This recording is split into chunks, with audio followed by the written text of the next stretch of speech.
I'm Henry Camp. I'm going to talk today about moving from using TOC in companies to industries, which I think is the next leap. And remember, the last pillar of TOC says the bigger, the stronger the base, the higher the next leap. So here we go. Let's see if we can make something out of this. And I admit it, I'm a math geek.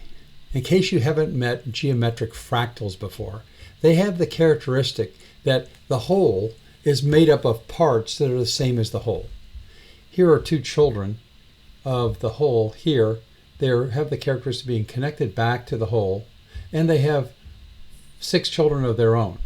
And each of those children has 6 children of its own connected back to the main thing. Each of their children has the same characteristic. You can keep on going down and down and down. So it's hard to know, is the whole picture an ex-great-grandparent? What the heck is it? The farther down, the more microscopic you investigate, the characteristic of the fractal is it looks the same. The question now is, do fractals make it hard to define what we mean by a system? Or do they make it easier? So imagine that there's a production plant in St. Louis, Missouri, and you've been hired as their TOC expert. The growth in sales they enjoyed for 50 years has stagnated. Where should you focus? How about here? New product development. You put in CCPM, the projects come out faster, you focus and finish, you get results, the customers demand the new products, and lead times go out. So you implement next in production. Next question is how to protect the sales from the copycat competitors' products. So you move from make to order to make to availability. And all this is good for a while. You stay busy optimizing, expediting, installing appropriate measures, teaching, training classes to make it lasting. 20 years later, to protect the St. Louis plant from being closed, they need a decisive competitive edge, and one that those copycat competitors will be afraid to offer. This last is what Ellie Gilrat urged us to do back in the TOCICO in Miami in 2006. He said to stop doing functional implementations, to move into holistic implementations, working with the top management of the facility and not just some department. Yet working against us, the understanding of TOC stemmed from the goal, an application in the production department of Unico.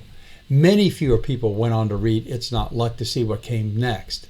As I like to explain it, Ellie put a hook in millions of people's minds on which they could hang the idea of drum buffer rope in production. He passed away just 5 short years later, and we who survived him, we who carry his legacy, are still struggling with making TOC holistic. I want to jump past that in this presentation and move to a discussion of how to apply TOC to a whole industry that may be 1,000 or 10,000 times bigger than any one company. I'll close with a teaser about how to use TOC for a country's economy, or why not the whole world. That would add even more zeros.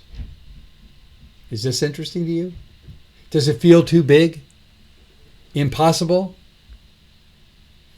That's exactly how I felt. We've just covered that TOC can be implemented in a part of the company, the whole company, or the industry in which the company operates. So should we focus on CCPM, simplified drum buffer rope, dynamic buffer management, or decisive competitive edge? I suggest we should feel the flow of throughput and adjust our focus to enhance it. When Ellie wrote strategy and tactic trees for each solution, he suggested that all TOC implementations should start off with a bang to pull the doubters off the fence and to get them to buy in. That leads to the obvious question. Why not several bangs in a row instead of just one followed by progressively smaller benefits? In other words, should the less beneficial elements of a TOC solution be done before the most beneficial steps of the next different needed solution. For example, freezing most of the new product development projects to focus on a few gets us both more new product developments, ones we'll believe would be more important.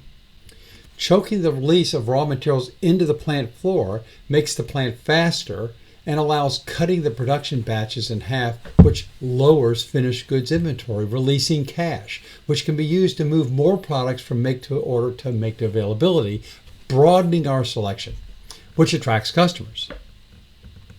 In 3 steps, 1 in projects, 1 in the plant, and 1 in finished goods buffers, we've enhanced the customer experience, allowing them to pull product, producing more tea for us.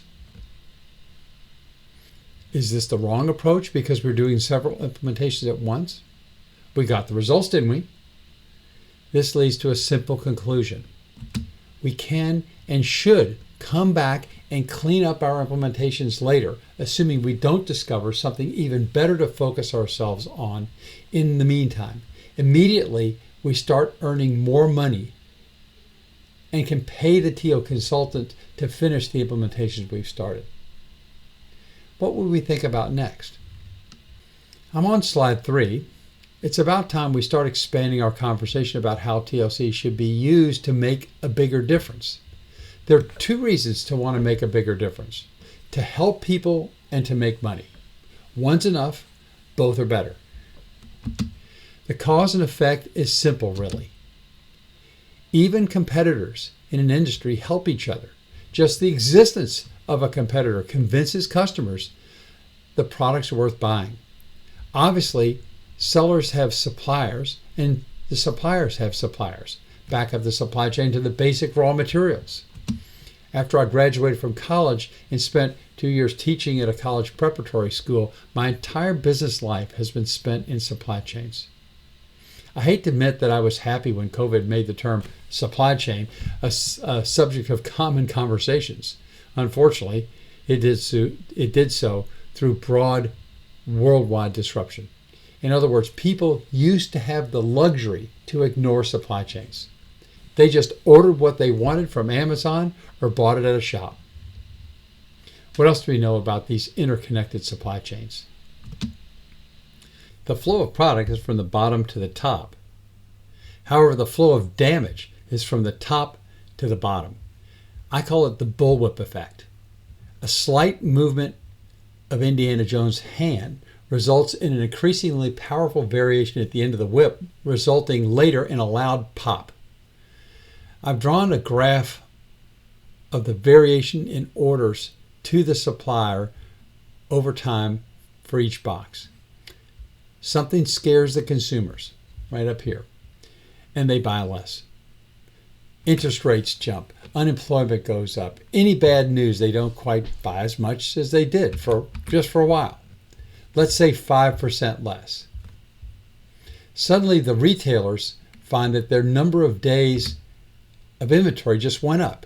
If it was 100 days worth of inventory, it's now 105 days worth. So having seen all this before, they wait a week before ordering. Better to be safe.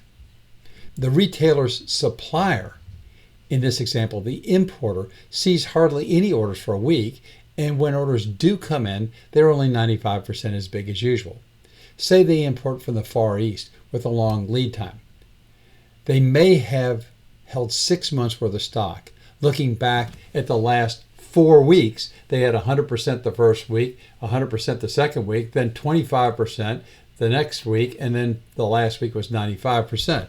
Doing the math, that works out to 80% of the expected demand, which makes their calculated inventory now equal to not 6 months, but 7.5 months.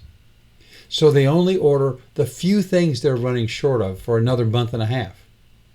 The importer's drop in sales is enough to make them unprofitable, so they lay off a few people in their warehouses and wait for the inventory to drop to produce some much needed cash. Yikes, the poor manufacturer. Suddenly getting less than half the orders they were expecting, Since the manufacturer's expenses are mostly fixed, laying off people and dropping inventory help but aren't enough, particularly if what the news is now calling a recession is prolonged. Because these events happen cyclically, manufacturers are reluctant to bet on the future by adding capacity. And of course, a drop in demand to zero kills the mine or basic converter of raw materials. The price for the commodity collapses because supply far outstrips demand. The producers have low sales and low prices both at the same time. Investors lose their shirts. New investors are very cautious about putting money in to start production back up. That's the pop of the bullwhip. When consumers finally want to buy again, prices skyrocket because there's not enough supply, sometimes for quite a long time. Big ouch for everybody. What to do? So is there a generic opportunity here? What we're just speaking about is a natural ebb in demand, which is followed by an ebb in supply. And when supply exceeds demand, prices go down, which is strange if you think about it, because without demand, the lower price will not attract consumption. Personally, I raise prices when demand falls off. Let's look at the natural consequences of an ebb in demand. And it doesn't matter if we're talking about a decline in the fox population in Australia, which results in an explosion of rabbits, or an industry producing apparel, food, or buildings. The customers ask for less, or not so many rabbits are eaten. Throughput, the lifeblood of the business, drops. Days of inventory increases, and this is true even if the dollar amount of the inventory drops. However, inventory investment almost always goes up in dollar terms under these circumstances because the orders placed back when the demand was bigger are arriving while less than what was ordered is being sold or eaten. To the extent that the company has operating expenses which don't immediately drop, profits decline, often to the point of losses. With investment up and profits down, ROI looks miserable, especially in the short term, and we don't know how short this short term will be. Is it a decade-long depression, or is it a one-month soft landing? Nobody knows at this point in time. When ROI looks bad, investors run for the door, if they can. Certainly, new investors are quite rare, and by now survival requires cutting staff, marketing, any discretionary spending, which means capacity collapses disproportionately more. Everybody knows what happens next. A flood of new wannabe tea, frustrated by a lack of capacity. Let me tell you a story about an example of that exact scenario. I hope you'll see these opportunities yourselves and do something with them, because TOC knows some secrets that the rest of the world does not, and they can be used to make both a difference and money. Here's the example. I started working on this idea back in late 2020. As some of you may remember, I presented part of this idea at the remote TOC-ICO conference back in 2021. It's a presentation entitled Capitalizing on Constraint Shifts. The plan was expected to generate hundreds of millions of dollars. The updated one I'll show you now yields 10 to 30 billion. How did the outcomes increase 100 times? I had a front row seat to what happened to the aviation space for the last 10 years. A company we own inside TOC Equity Partners supplied used but serviceable materials or parts to the businesses that overhauled commercial jet engines. During COVID, flying was banned to slow the spread of the disease. To stay in business during COVID, when there were scant passengers, airlines saved money on maintenance. It was a brilliant move. Those savings combined with government handouts, and no major airline went bankrupt.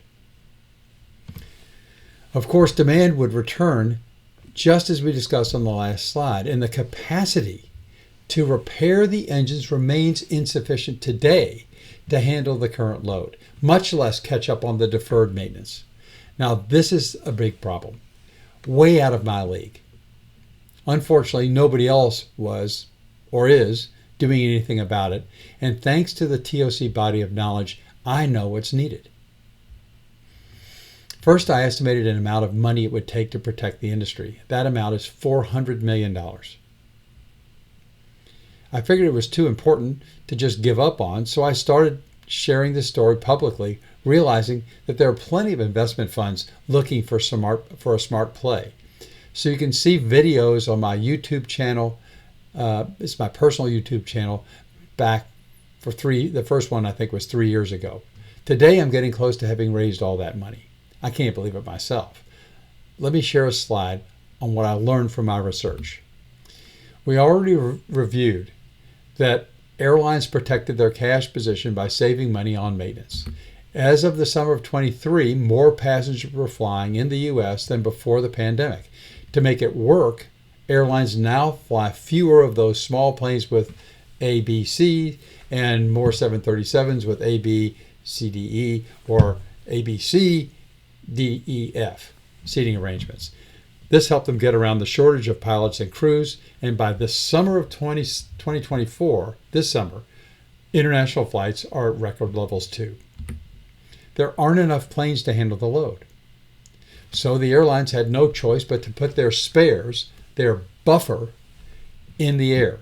When something goes wrong, Murphy's Law, passengers and the airlines suffer. Why not just catch up on the maintenance?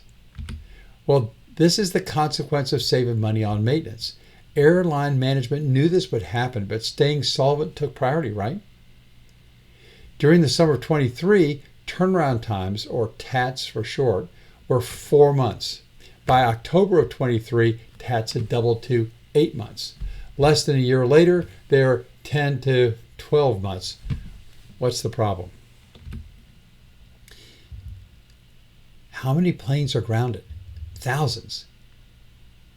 Isn't there a workaround? Couldn't an airline just buy new engines? Well, most of their fleets are older planes. Those planes, the engines for those planes went out of production in 2019. Well, hell, even though this is much more expensive, why don't they just buy new planes? Well, the Institute for Trends Research reports that U.S. commercial aircraft production is stuck at 65% of pre-COVID levels and won't recover in the next 3 years. My own observation is so far in 2024, Boeing has produced less planes than it did in 2023. It's getting worse. It's not getting better. If they place an order with Boeing today, delivery is 13 years. Airbus recently announced that they are also unable to further increase production at this moment.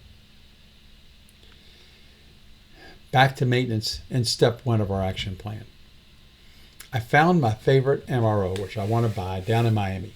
What do I like about them? First, they do almost all their work on the engines that 737s use, and 60% of all the people who fly are carried by 737s or the Airbus equivalents that use the same engine core. CFM 56 is what it's called. Dash 5B if it's in the Airbus, and Dash 7B if it's in a 737. These engines are workhorses. They can go 10 years before they need their first overhaul, and then they need another every 5 years. Newer green engines aren't holding up. That means the older engines are in heavy demand, and a CFM 56, which normally lasts 20 years, probably is going to get pushed out to be 25 years before it's actually retired. This MRO has a great reputation, trusted by the bigger companies. They practice lean manufacturing disciplines. They frame signs on the walls. You should see the place. You could eat off their floors. Because private equity has realized that the supply shortage and heavy demand will mean rising prices for overhauls, they're buying MROs. This is my guess of what this nice one will sell for. They have a problem, though. It was obvious to me as I walked through. They don't have all the parts they need. So their certified mechanics are typically blocked from finishing an engine for lack of parts. What do they do when they stall out? Of course, they crack and open another engine to keep the staff busy. When I was there, they had 16 engines in process. On the average, they receive 5 engines per month. Little's Law tells us that their average turnaround time was 3.2 months. Some of these were light service. Still, they're quicker than the current industry standard. When I was visiting, all the mechanics were standing around a new engine that had just arrived. This tells me that these skilled mechanics who are aging out of the workforce are the industry's constraint, and they're still, despite being the constraint, underutilized. What do the 5 focusing steps suggest? Identify the constraint, A&P mechanics. Decide how to exploit the constraint and subordinate everything to that decision. Let's see how to do that. TOC's Triple R template explains how to run production much faster. It applies to MROs. I asked 3 certified mechanics working for 3 different MROs, if you had all the parts readily at hand, how long would it take you to overhaul an engine with no interruptions? All 3 of them looked up at the ceiling for a few seconds and told me the same answer, 4 days. I just reported the current turnaround times are as much as 360 days. Although you might imagine overhauling an engine is more like a project, when we calculate the ratio of the actual touch time to the current replenishment time, it is only 1%. Turnaround times would have to become 10 times faster before TOC would consider, or even start to consider, that an overhaul was more of a project and less like production. Next, we establish our standard replenishment time, a turnaround time that the rest of the industry typically can't count on being able to meet. I decided on 4 months. Maybe I'm being aggressive. But this was reasonable even before COVID, and it will attract business today, especially with a significant monetary guarantee that blocks competitors from copying us. Penalties on the standard service will be $10,000 per day. If a competitor were 40 days late on the promised 120-day service, that would make the $400,000 service free. They can't currently deliver in twice that amount of time. Assuming the airline can pressure some other MRO to deliver in 6 months, half the prevailing overhaul delay, our standard service will save them 2 months or $8 million per engine that they overhaul because of just being faster and getting it back in the air.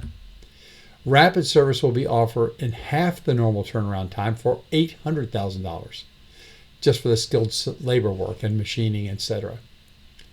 Assume the MRO earned a contribution of $100,000 per engine at the normal price. So if they did 100 engines a year, the total contribution would be $10 million. And if they had overhead of $5 million, then their net profit would be $5 million, if that makes sense. So the contribution from one rapid service is $500,000. It's the $100,000 we would normally make plus another $400,000 because we doubled the price. That means one rapid engine contributes 5 times a standard overhaul. We also double the penalty for being late. That leaves what we call express service, delivered in 1/4 the time for 4 times the price. Each express service earns an equivalent contribution to 13 standard overhauls and carries a penalty of $40,000 per day if the delivery is late. I expect that when Triple R is implemented, the MRO's profits will increase by a factor of 10. It requires no additional investment, just using Triple R to get more benefit from the mechanics already on the payroll. If the company only has 3% market share, it will soon earn 30% of the market's profits. But what about the parts that are in shortage across the world? Let's move on to that problem.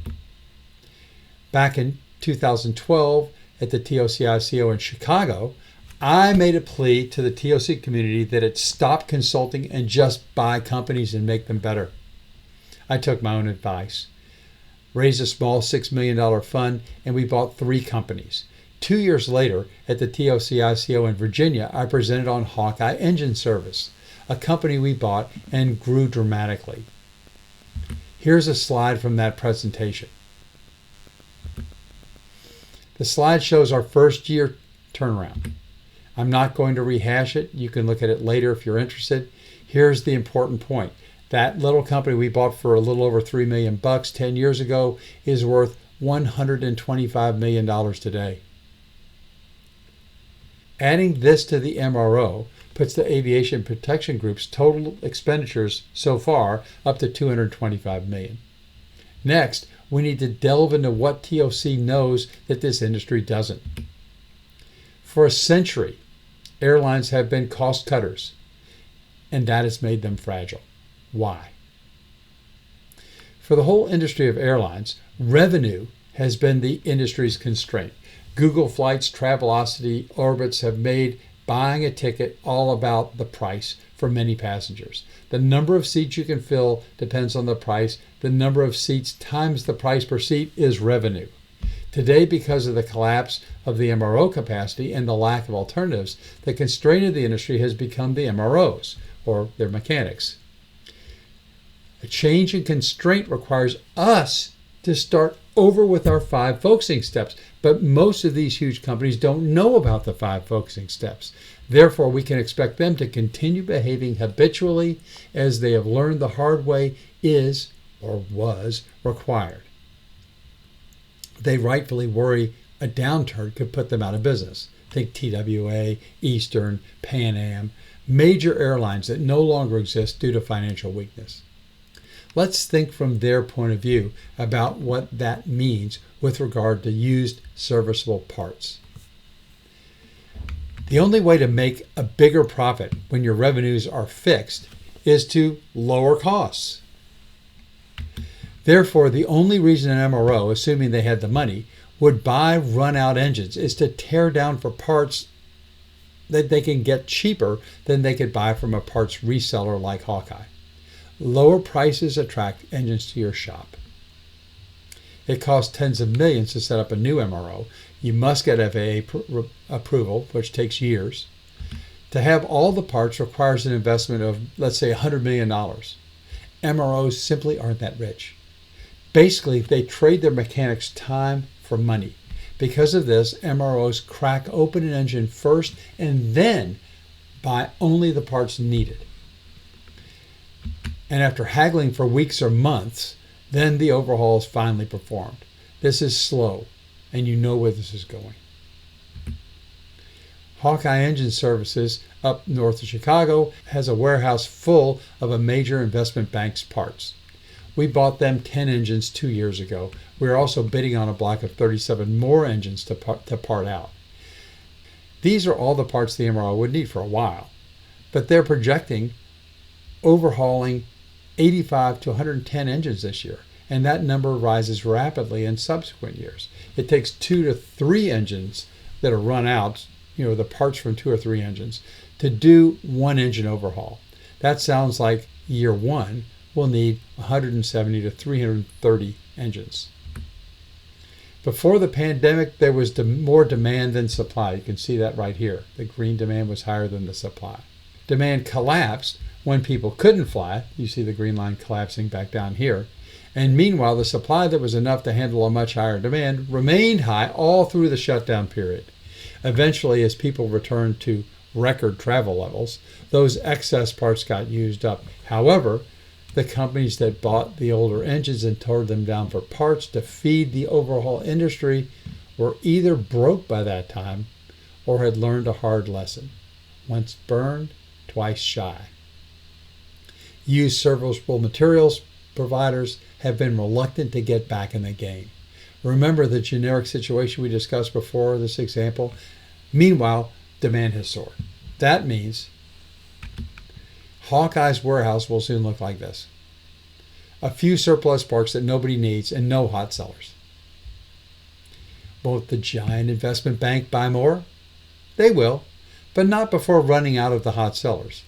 They're run by smart people with master's degrees who manage other people's money. Those dudes know the rules of the game. I never take a chance that I could be blamed for.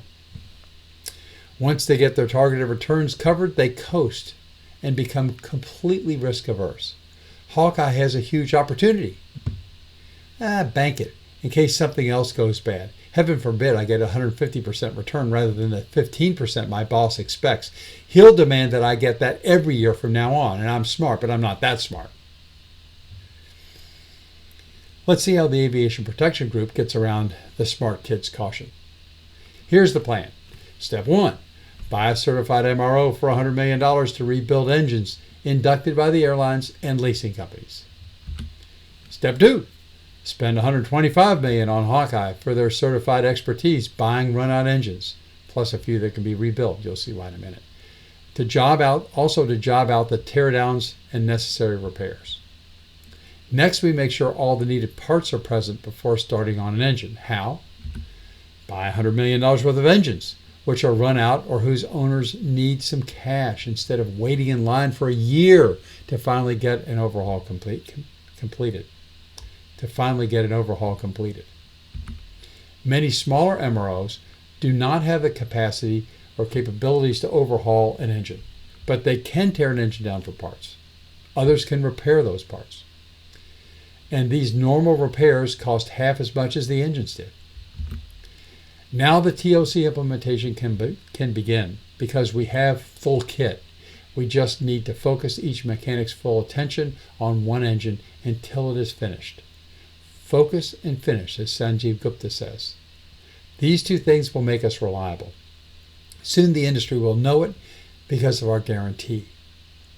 I must add something here that may not be obvious.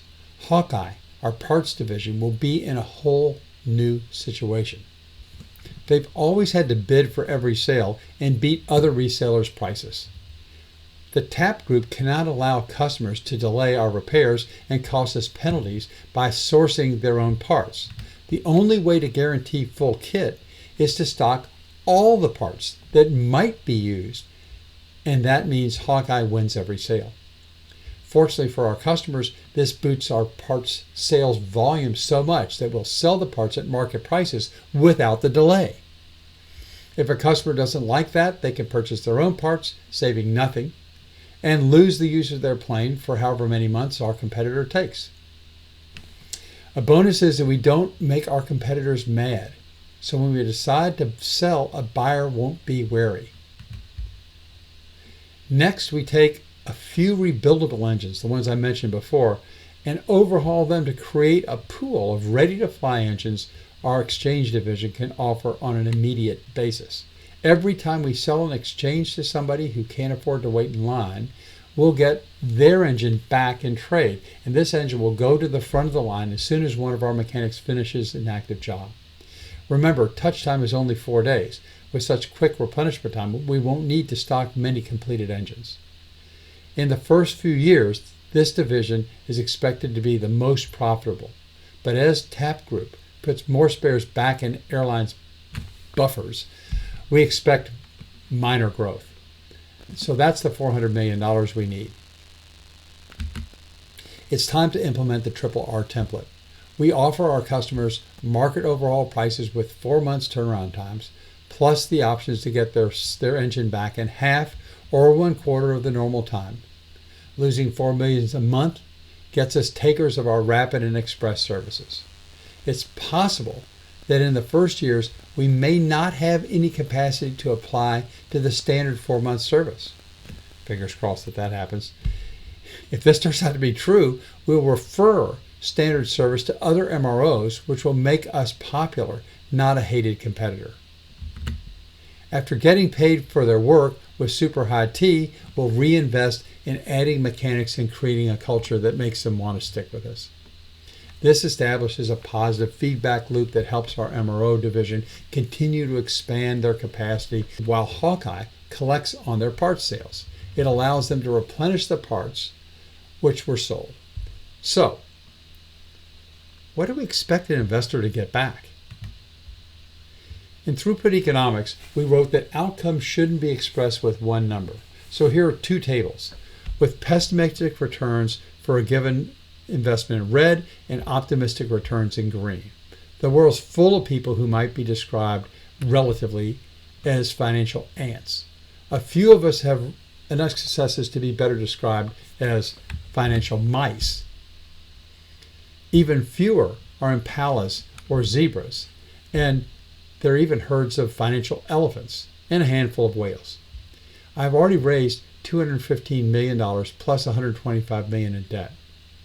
All I need now is an impala and a zebra, and we'll top it off with a bunch of us mice. This is what I've just been talking about. Just one example of the opportunities that TOC allows us to see by looking for constraints in whole industries, not just inside companies. You don't need me to see them. Just open your eyes with a constraints mindset.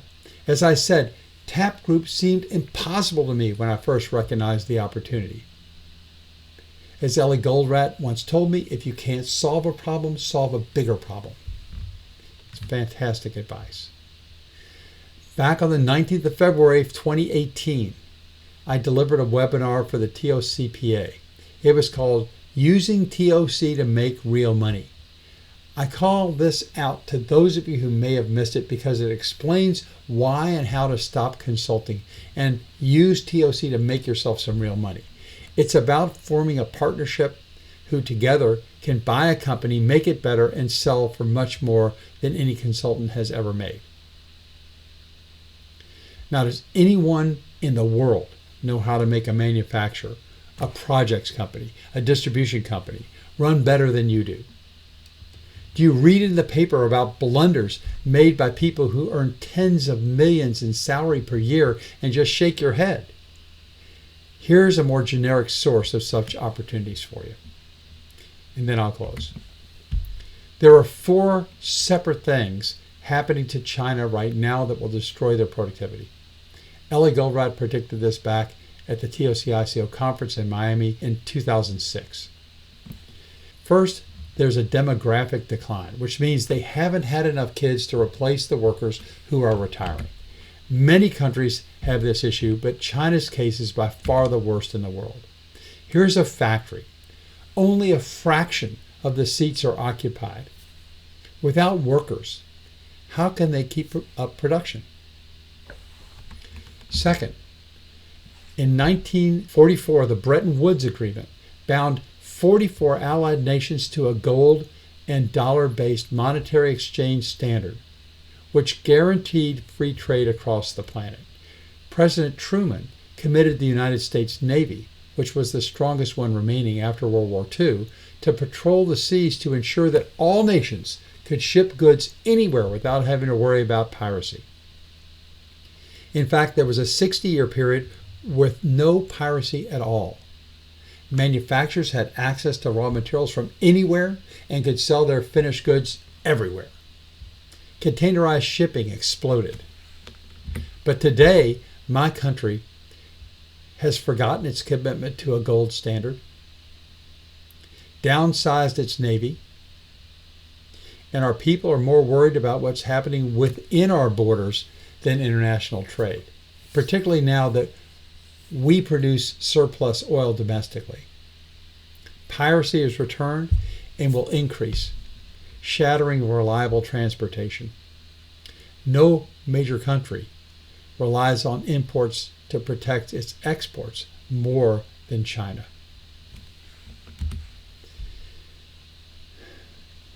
A tiny economics lesson. I promise I won't take long on this. For decades, the Chinese government has locked the value of its currency to the dollar. So what? You're boring me. Well, if there were floating exchange rates between the two currencies, every time the U.S. buys billions more from China than China imports from the U.S. dollar would decline in value. Had this happened, Chinese-made goods would progressively have become too expensive to be seen as a bargain to U.S. consumers. In fact, the CCP sometimes lowered the value of their currency to help Chinese workers stay employed. Effectively, China offers discount prices to the world. While more jobs was good, discounting prices means decreasing profits for China. Back to my first point, with China's collapsing population, the rationale for protecting jobs becomes less applicable every year. This can't be ignored much longer without a financial collapse. Lastly, there is a problem with Chinese debt. Chinese citizens are not allowed, generally speaking, to invest outside their country. One of the common places they put their cash, the profits they make in business, is into real estate within China. They have overbuilt homes, roads, and whole cities. Remember the Great Recession and its debt crisis? That was due to perhaps a 5% overbuilding of real estate in the United States. The correction when it happened in October of 2008 was felt all over the world for a decade. China is 4 times larger country than the United States in terms of population, and they may have overbuilt homes and apartments by 100%. There aren't enough people in the world to move to China and occupy that many homes. Chinese people have all their savings here. You know what happens to infrastructure. It deteriorates unless it receives constant attention by those people who need to use it. Those trillions the Chinese people invested. And this puts all China's debt at risk. 4 fuses are already lit. Any one of these 4 makes it impossible that China will be able to continue to produce 15% of the world's goods. Taken together, what are the consequences? Shortages of many products worldwide. TOC experts in China should be working there to get more out of the most valuable factories. More and more, there will be opportunities everywhere else to make goods that previously came from China. This is your opportunity, made by the Chinese Communist Party for you. I expect that each plant's constraint to move into and stay inside these facilities. One resource won't have enough capacity as production returns to the countries who outsourced it 40 years ago. Think big. Think in terms of whole industries. Calculate the losses and then exploit the constraint. Don't wait for somebody to ask you for help. Pull a team together like I described in that 2018 TOCPA webinar, using TOC to make real money. Solve the shortages problem using TOC and save the world. You all can do it. The world needs you. I'll stop here for questions.